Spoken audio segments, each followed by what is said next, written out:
Você falou que ia ter um médico no postinho por 24 horas. Não disse isso, mas continua. Temos o livrinho, o folheto seu escrito. Me mostra, por favor. Ninguém trouxe, né? Não. Mas ele falou que eu fui no comício dele, ele falou. É, Mas eu você também sabe o que vi. você falou. Hospital de... Eu também vi. Ele foi, ele falou. Mas você sabe o que você prometeu. Não prometi que vai ter médico à noite. Você priorizou Isso sim. a saúde. Foi Certo? gasto popular também. Saúde. Primeira coisa, saúde.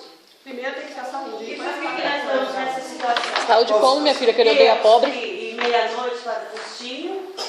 Pegar a filha, a madrugada toda na chuva, no frio. Gastou uma Meia-noite, uma cobertura. pagamos nós pagar.